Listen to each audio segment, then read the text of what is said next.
면 좋겠습니다. 오늘 교리별 성경연구 8번째 시간입니다. 벌써 2달이 됐네요. 예수 그리스도에 대해서 생각하는 3번째 시간입니다. 예수님의 현재 사역, 그러니까 예수님은 지금 뭘 하고 계시는가? 고난받으시고 십자가에 죽으시고 부활하시고 승천하셨는데 그것으로 끝인가? 아니라는 말이죠. 예수님은 지금도 일하고 계시다. 이제 그것을 오늘 우리가 함께 생각하려고 합니다. 영광 중에 계시면서 자신의 일을 계속하고 계시다. 이렇게 여러분 가지고 계신 교환에도 있으니까요. 한 번씩 쳐다보시면서 제 얘기 들으시고 앞에 스크린에 성경 나오면은 또박또박 큰 소리를 읽으시고 집에 가셔서 또 성경을 찾아서 거기 기록하시고 그러면 이제 완벽하여 그렇게 기록하고 잘 보관하시면 됩니다. 그리고 여러분 이제 예수님께서 육신으로 이 땅에 거하셨던 것을 우리가 말씀을 통해 들었고요. 그 예수님은 참 하나님이시고 참 인간이시다. 이런 말씀도 우리가 함께 나눴어요. 육체를 입고 이 땅에 임하셔야만 했던 분명한 이유를 우리가 함께 앞에서 말씀 통해서 살펴보았습니다. 우리의 죄값을 지불하셨다. 그래서 인간의 대표로 죄인의 모든 죄인의 죄를 대신 지신 그 죄인의 대표로 십자가에서 죽으셨다. 이제 예수님의 사역은 그리스도를 주와 구주로 믿는 모든 사람을 통해서 이제 계속 되어지고 있는 겁니다. 그래서 오늘 이제 히브리서에 있는 본문을 찾아봤는데 관련 성경 구절도 그러면 더불어 이제 읽어보시면 좋겠어요. 오늘은 안 추우시죠? 예, 그리고 앞에는 좀 꺼주셔도 되겠어요? 예수님이 그의 백성을 죄에서 구원하시기 위해 죽으셨다. 이렇게 말씀하고 있어요. 우리가 죄사함을 받기 위해서 예수님께서 희생양이 되신 거예요. 그러니까 희생양이라는 표현을 마치 관용어구처럼 쓰는데 예수님이 제사 때 그 죄를 전가시켜서 죽이는 그 양처럼 희생 제물처럼 모든 사람의 죄를 지시고 대속 제물이 되어서 죽으셨다. 그래서 디모데전서 2장 5절 말씀에 예수님께서 중보자 되심에 대한 말씀이 있는데 한번 읽어볼까요? 또 하나님과 사람 사이에 중보도 한 분이시니 곧 사람이신 그리스도 예수라. 아멘. 굉장히 중요한 성경 구절이에요. 중보자, 유일한 중보자. 여기 몇 분 있다 그러셨나요? 한 분이라고. 유일한 중보자. 그리고 하나님과 사람 사이에 유일한 중보자이신 예수 그리스도. 그분은 사람이신 예수 그리스도라. 이렇게 분명하게 표현하고 있어요. 자, 오늘 중요한 진리 가운데 성자 예수님은 무슨 사역을 하시는가? 그리스도를 높임이라고 되어 있고 거기 보면 그의 영광의 회복이라고 되어 있는데 예수님께서 창세 전부터 그 아버지 그 영 하나님과 함께 계셨던 그 영광을 회복하셨다 그랬어요. 요한복음 17장 5절입니다. 아버지여 창세 전에 내가 아버지와 함께 가졌던 영화로서 지금도 아버지와 함께 나를 영화롭게 하옵소서. 아멘. 창세 전부터 가지셨던 그 영화를 회복시켜 주심에 대해서 기록하고 있고 요한복음 17장 1절에도 아들을 영화롭게 하사 아들로 아버지를 영화롭게 하소서. 이런 말씀이 나옵니다. 그의 영광의 회복을 통해 그리스도를 높이셨다.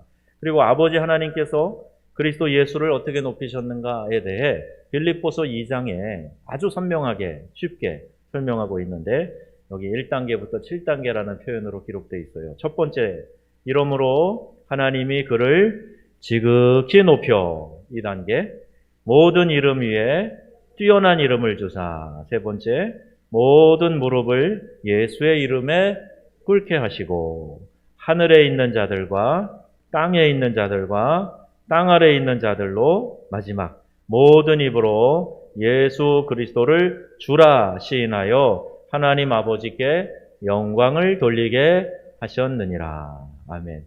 이게 막 점층적인 표현으로 나오는데 모든 만물들이 그 모든 입으로 예수를 주라 시인하게 하셨다. 그걸 통해서 하나님께 영광을 돌리게 하셨다. 이렇게 기록하고 있어요. 굉장히 드라마틱한 표현인데 여러분 이 빌립보서 2장 이 부분을 읽으면서 그런 느낌이 좀 오시면 좋겠어요.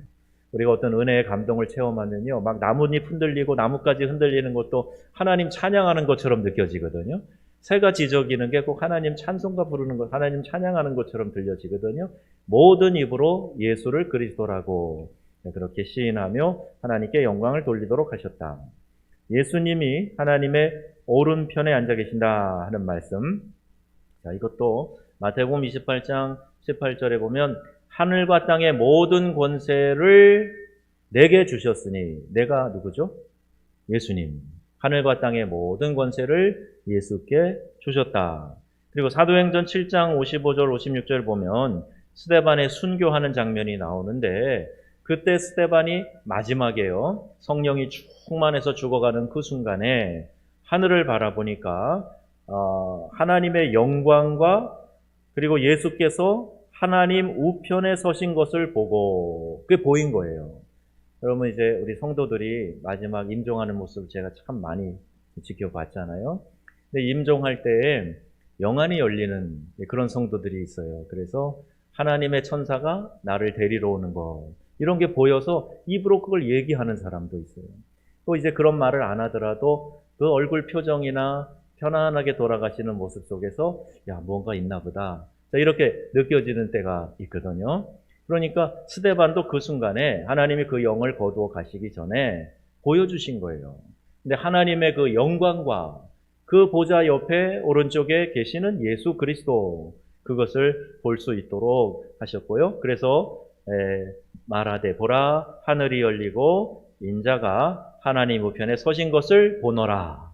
자, 이렇게 자기 입으로 시인하면서 이 땅을 떠나서 천국에 가는 그런 모습이 기록되어져 있습니다. 로마서 8장 34절에도 보시면 누가 정죄하리요 죽으실 뿐 아니라 다시 살아나신 이는 그리스도 예수시니 그는 하나님 우편에 계신 자요 우리를 위하여 간구하시는 자신이라. 아멘. 하나님 보좌 우편에 계세요. 우리를 위해서도 지금 간구하고 계세요. 그리고 마지막 부활 승천하실 때 내가 가서 처소를 예비하겠다. 처소를 예비하면 다시 와서 너희를 나 있는 곳으로 데리고 가겠다. 이렇게 말씀하시고 계시죠.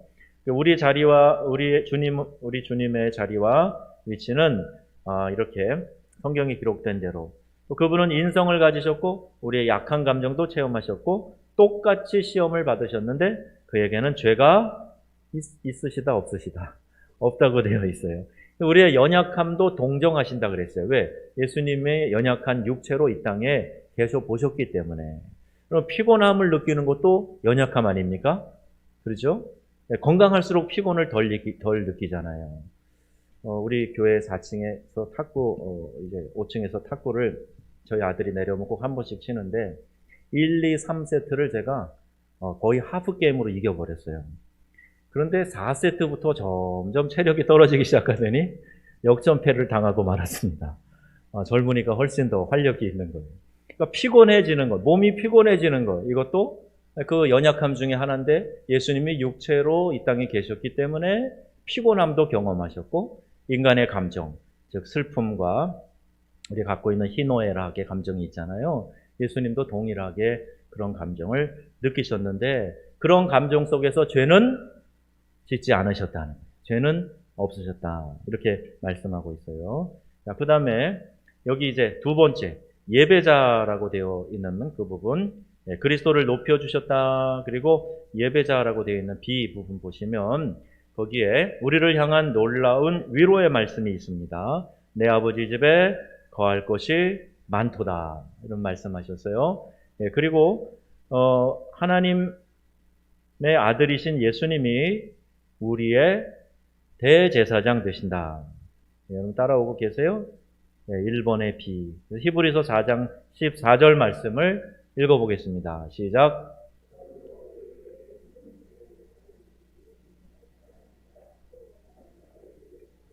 우리가 믿는 도리를 굳게 잡을지어다. 아멘.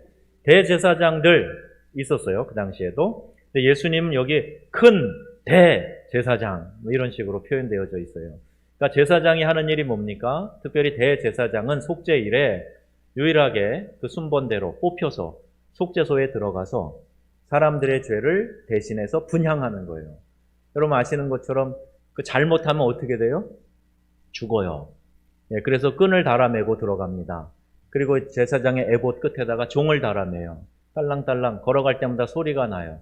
근데 소리가 한참 동안 안 나면 아이고야 죽었구나 끌어내는 거예요.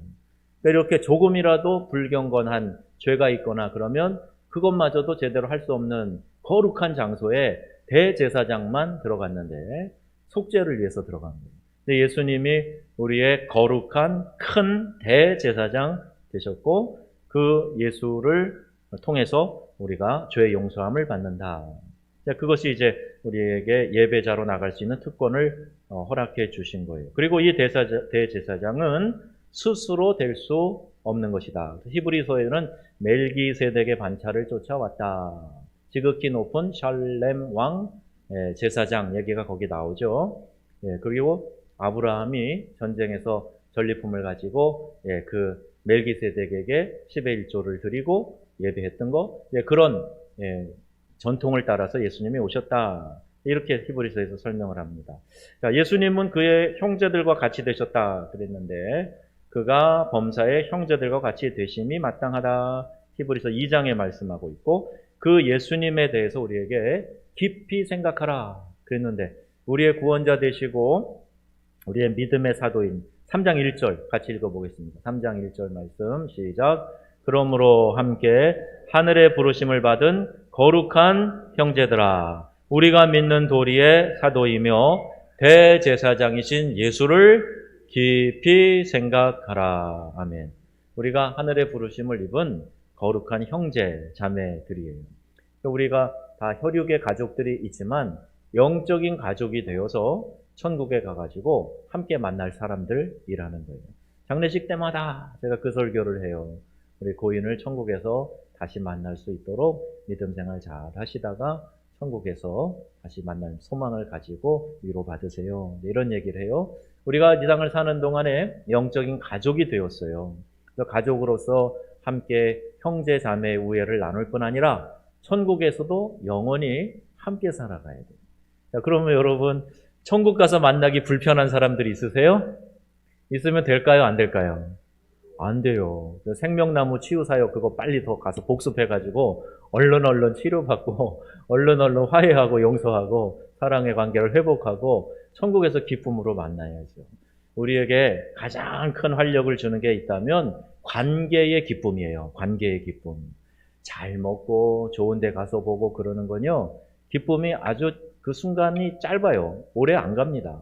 그리고 그 감격도 뭐 대단하고 짜릿하고 그러지 않아요. 그 순간 지나면 또 그런가 보다. 그리고 자극의 강도는 자꾸 높아져야 또 더 신선하고 좋은 거예요.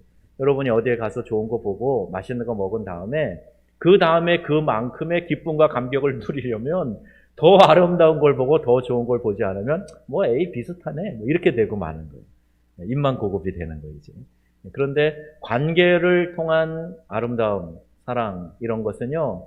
이 세상에 그 어떤 것이 주지 못하는 감격과 기쁨이 있어요. 그래서 몸에 뭐 엔돌핀이에요, 뭐예요? 좋은 호르몬이 나와서 나를 아주 기쁘게 또는 이렇게 활력 있게 만들어주는 것인데 그게 바로 관계를 통한 사랑을 느낄 때예요. 여러분 이 땅에 사는 동안 하나님께서 맺어주신 이 형제 자매의 관계를 잘 맺으셔서 이 안에서 기쁨 충만하시기 바랍니다. 천국 가서도 만날 거니까 천국 가서도 1부, 2부 예배 따로 정해주세요. 나 저 사람 보기 싫어요. 그러면 안 됩니다. 다 같이 만나서 함께 찬양할 때 어색함이 없어야 되죠. 예수님을 사도 보냄을 받은 자라 부르기도 하고 대제사장 하나님의 보좌 앞에 자기 자신을 나타내는 자 이렇게 부르기도 해요. 최초의 선교사 뭐 이런 말도 하고 그렇게 표현을 합니다. 다 의미를 붙인 거죠. 사도이시며 대제사장이신 예수를 우리 거룩한 형제 자매들이 신자들이 주라고 고백하고 또 그분을 깊이 생각하라 그랬어요. 우리 영성일기 계속 쓰고 계시죠? 영성일기에 보면 체크하는 부분이 있는데 오늘 하루 예수님을 생각하셨습니까? 그 체크하는 부분이 있어요. 주님의 명령에 잘 순종하셨습니까? 몇 퍼센트 이렇게 적는 거 있잖아요. 여러분 날마다 주님을 깊이 묵상하시면 그러면 주님이 우리에게 주시는 생각들이 있거든요. 깨달음들이. 그것이 우리의 영성을 새롭게 해주는 거예요. 예수님을 늘 생각하시기 바랍니다. 그런데 어떻게 해요? 깊이 생각하는 거예요. 깊이. 사랑하는 사람을 깊이 생각하는 것처럼 예수님을 깊이 생각하라. 그리고 그 예수님은 이 예수님의 제사장직은 변함이 없으시다 그랬어요. 이렇게 일정 기간 제비 뽑아서 순번제로 그런 게 아니라 예수님의 이 중보사역, 대제사장의 직은 변함이 없으시다. 이렇게 기록되어져 있습니다. 또 예수님의 제사장직은 결코 변함이 없다 그러면 히브리서 7장 23, 24절에 말씀하는데 24절에 예수는 영원히 계심으로 그 제사장 직분도 갈리지 아니하느니라. 예수님이 중보자 되시고 대제사장 되신 이것은 변함없는 사실이에요. 바뀌지 않는다는 거예요. 이렇게 기록되어 있고요. 자, 예수님은 살아계셔서 자기 백성을 위해서 뭘 하신다고요? 간구하신다 그랬습니다. 히브리서 7장 25절 말씀인데요. 이는 그가 항상 살아서 우리를 위하여 간구하심이라. 그렇게 되어 있죠? 항상 살아서 저희를 위하여 간구하심이라. 25절 한번 전체를 써봐라 그랬는데 25절 말씀 한번 읽어볼까요? 시작. 그러므로 자기를 힘입어 하나님께 나아가는 자들을 온전히 구원하실 수 있으니 이는 그가 항상 살아서 저희를 위하여 간구하심이라. 아멘. 항상 계시다는 말이에요. 항상 역사하고 계시다는 말씀이죠. 불꽃 같은 눈으로 우리를 살피신다. 감찰하신다. 그 말씀입니다. 졸지도 않고 주무시지도 않는다. 그게 다 같은 말씀이에요. 항상 우리와 함께 하심. 임마누엘의 하나님. 그 하나님이 우리와 함께 하신다. 이것이 믿음 생활하는 우리가 꼭 기억해야 될 부분이에요. 우리의 기도 생활도 이 진리의 영향을 받고 있어요. 왜? 우리는 항상 예수님의 이름으로 기도해야 될까요? 여러분 여기에 대한 답을 알고 계시나요? 마지막 기도할 때 여러분 꼭 예수님의 이름으로 기도드립니다. 이렇게 하죠. 기도 끝 그러시지 않잖아요. 그죠? 우리 교회는 안 그래요. 어떤 분이 어떻게 끝내야 될지 몰라서 한참 끙끙거리다가 기도 끝 그랬다는데 그게 아니고 그때 그 베드로를 물 위로 걷게 하셨던 그분의 이름으로 기도합니다. 이름 생각 안 나서 그것도 아니고 항상 예수님의 이름으로 기도합니다. 그 이유는 뭘까요? 예수님이 아까 나왔어요. 우리의 유일한 중보자 되시기 때문에 중보자. 중보자는 하나님과 우리 사이에 계시는 분이에요. 그 사이에 계셔서 제사장이 구약의 제사 드릴 때 했던 것처럼 그 죄를 양에게 전가시키고 하나님께 제사를 올려드리고 하나님의 용서를 이 사람에게 제물을 갖고 온 제주에게 선포하는 그 역할을 했기 때문에 하나님 주시는 축복을 그들에게 전달하는 역할을 했기 때문에 그 제사장의 중보적 사역이 있어요. 그러니까 예수님이 대제사장이시기 때문에 중보자 그리고 유일하신 중보자라고 성경은 말씀하고 있는 거예요. 다 이해가 되시죠? 그래서 그 중보자의 이름으로 즉 예수님의 이름으로 기도하는 거죠. 주님께 올려드리고 또 주님은 이제 변호사의 사역을 하시는 보혜사, 첫 번째 보혜사이시거든요. 그러니까 예수님께 올려드려서 예수님이 아버지께 간구하는 그런 기도의 원리로 실천하고 있는 겁니다. 예수님만이 하나님과 인간 사이의 유일한 중재자이시기 때문에 우리가 하나님과 화목해 되었다 이런 말씀드리죠. 예수님이 화목 제물이 되셔서 하나님과 우리 사이에 평화, 화목이 이루어졌다. 이것이 우리 제사의 원리를 통해서 보는 구원의 원리예요. 요한복음 14장 13절 14절 말씀. 그래서 예수님이 이런 말씀을 하시는 거예요. 중보자 되시는 예수님이기 때문에 그 이름을 우리가 사용할 수 있는 그런 권한을 주셨기 때문에 다 같이 읽겠습니다. 너희가 내가 행하리니 이는 아버지로 하여금 아들로 말미암아 영광을 받으시게 하려 함이라. 내 이름으로 무엇이든지 내게 구하면 내가 시행하리라. 아멘. 여러분 이 약속을 믿으시죠? 예수님이 우리에게 말씀하신 거예요. 내 이름으로 구해라. 성령도 구하고 내 이름으로 삶의 문제 해결을 위해서도 기도하고 하나님 나라와 그 영광을 위해서도 기도하고 내 이름으로 구해라. 그러면 내가 시행할 것이다. 말씀하고 있습니다. 예수 그리스도 안에서 모든 믿는 자에게 이러한 대제사장이 계시다 하는 사실 우리가 이해해야 되고, 하늘 지극히 높은 곳에서 보좌 우편에 앉아 계시다. 히브리서 8장 1절 2절 말씀하고 있어요. 그리고 예수님의 이런 속죄의 죽음은 오직 그의 피로 단번에 이루셨다. 이렇게도 기록하고 있습니다. 요한일서 1장 9절인데요. 이 속죄의 제물이 돼서 단번에 우리의 죄를 사하셨기 때문에 우리가 지옥 갈 죄에서는 건짐을 받았단 말이에요. 그러니까 구원받지 못할 멸망당할 죄에서는 예수님의 피로 단번에 씻으셔서 용서함을 받았단 말이에요. 그런데 살면서 짓는 우리가 시행하는 자범죄들이 있어요. 오늘도 누구에게 나쁜 말을 했단 말이에요. 누구를 미워하는 마음이 들었단 말이에요. 좋지 않은 생각이 내 안에 들어왔단 말이에요. 그리고 어떤 좋지 않은 행동을 했단 말이에요. 그런 일이 있을 수 있단 말이에요. 그럴 때 어떻게 하라고 말씀하고 계시느냐? 요한복음 1장 9절 말씀이에요. 시작. 만일 우리가 우리의 죄를 자백하면 그는 미쁘시고 의로우사 우리 죄를 사하시며 우리를 모든 불의에서 깨끗하게 하실 것이요. 아멘. 자백이라는 말은 confession이라고 하는데 confess, 고백하다는 거예요. 내 죄를 고백하는 거예요. 누구에게 고백해야 될까요? 가톨릭에는 사제에게 가서 고백합니다. 고해성사, 사제를 또 중보자로 생각해서 신부님에게 가서 고해성사를 해서 신부님이 하나님께 아래서 죄 용서함을 받았다. 이렇게 선언하는 거예요. 그렇게 하라는 게 아니에요. 성경은 그렇게 되어 있지 않아요. 유일한 중보자 누구라고요? 예수 그리스도. 그러니까 저한테 와가지고 어떤 심각한 죄를 고백하실 필요가 없어요. 그게 아니고 예수님에게 내 죄를 고백하고 이 죄를 다시 짓지 않겠습니다. 결단하고 돌아서는 거예요. 그러면 우리 주님께서 그 죄를 어떻게 해주신다고요? 사해 주신다는 거예요. 사해 주신다. 이런 약속의 말씀이 있습니다. 이거를요, 잘 이해 못하는 사람은, 아버지의 마음이 어떤 것인지 잘 모르는 사람은 상습적인 죄를 쉽게 줘요. 근데 그게 이 말씀이 죄 짓는 면죄부를 주는 그런 말씀이 아닙니다.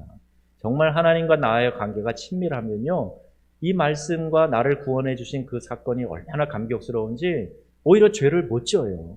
어쩌다 죄를 지게 되면 정말 마음 아프고 괴롭고, 그래서 하나님 앞에서 이걸 토설하고 다시는 죄 짓지 않겠습니다. 그리고 용서함 받고 사죄의 은혜를 받고 다시 기쁨을 회복하는 거예요.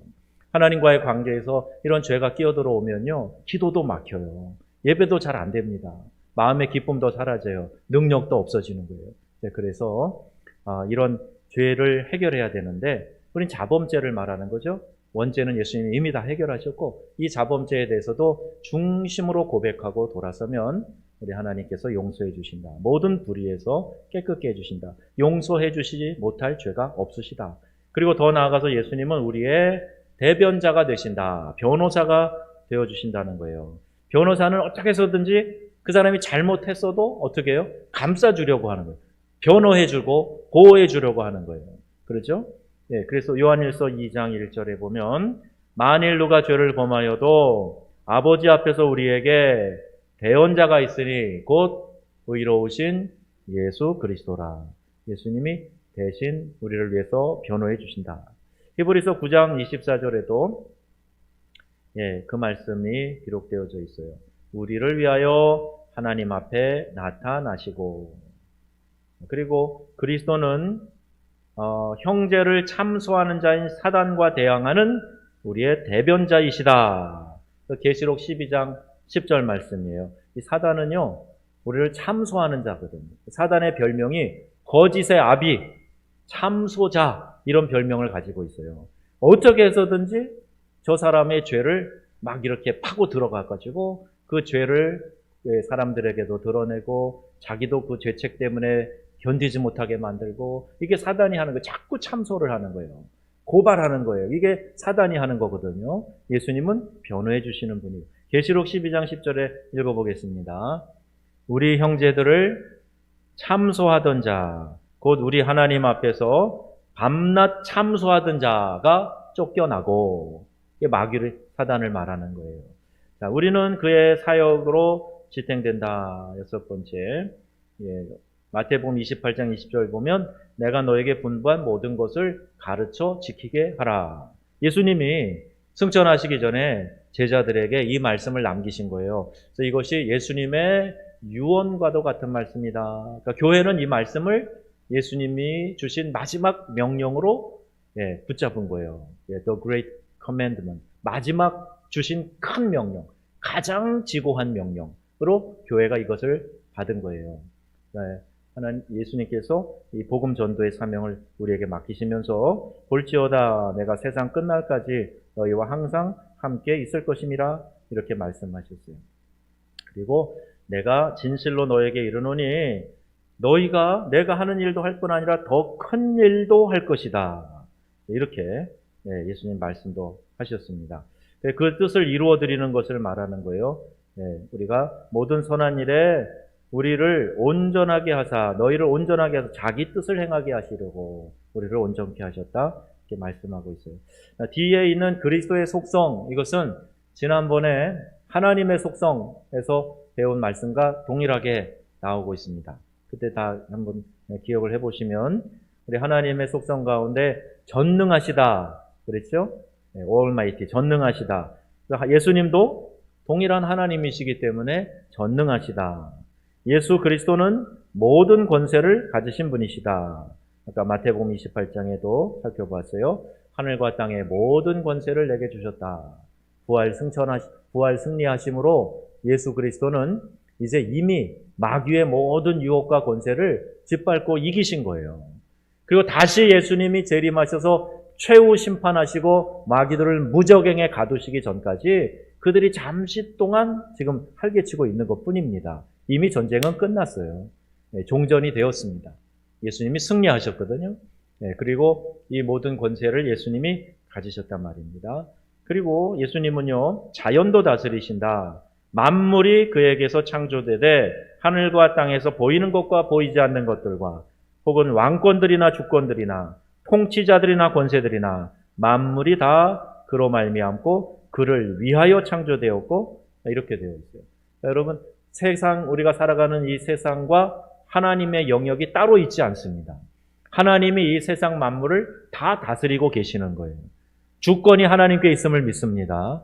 우리가 이 어려운 상황이라든지 대통령을 뽑아야 되는 이런 선택의 순간이라든지 이 모든 역사를 주관하시는 분은 누구시다? 하나님이시다. 하나님, 당신의 거룩하신 뜻이 이루어지기를 원하나이다. 그 우리가 기도를 드려야 되는 거예요. 자, 주님은 죽음을 다스리신다. 이 부분이 가장 큰 거죠. 이 세상에 죽음을 이길 수 있는 존재는 아무도 없습니다. 그런데 오직 예수님만이 이 죽음을 이기시고 부활 승리하셨어요. 그 영광스러운 부활을 앞에는 분명 고난이 있습니다. 십자가가 있어요. 그리고 이 땅에서 십자가 고난을 통해서 땅에 죽으셨다가 다시 부활의 승리를 경험하시는 거예요. 그래서 죽음도 다스린다. 예수님께서 이르시되 나는 부활이요 생명이니 나를 믿는 자는 죽어도 살겠고 무릇 살아서 나를 믿는 자는 영원히 죽지 아니하리니 이것을 내가 믿느냐 물어보시는 거예요. 나사로의 죽음 앞에서 부활과 생명 되시는 예수님, 그러니까 네가 예수를 믿으면 네 오빠도 오라비도 살아날 것이다. 마지막 날에 살아날 것을 믿습니다. 근데 그 믿음의 확신을 보여주시기 위해서 지금 죽어서 냄새가 나는 죽은 지 나흘이 되어 냄새가 나는 나사로도 무덤에서 나오너라 불러내시는 죽음을 능가하시고 주관하시는 분이 우리 주님이시다 하는 것을 보여주고 있습니다. 그래도 나사로가 지금까지 살아있지 않아요. 하나님이 정하신 법칙대로 한 번 나고 죽는 거예요. 그 다음에는요, 영원한 생명이 있는데 그곳에서 천국에서 영원히 살아갈 수 있는 겁니다. 여러분 안에 이 부활의 소망이 다 있으시길 바랍니다. 부활이 없으면 우리 기독교 신앙 아무것도 아니다 그랬어요. 부활이 있기 때문에 먼저 간 분들도 우리가 너무 아쉽지만 다시 볼 것을 소망하며 기대하고 그러는 거예요. 예수님은 전지하시다. 모든 것을 다 아신다 그랬죠. 모든 것을 다 아신다. 또 베드로의 마음도 아셨어요. 주님 모든 것을 아시오매 그러죠. 내가 나를 사랑하느냐? 주께서 아십니다. 이렇게 베드로가 고백하는 거예요. 마음도 아신다는 말이에요. 그러니까 주님 앞에는 우리의 마음을 숨길 수가 없어요.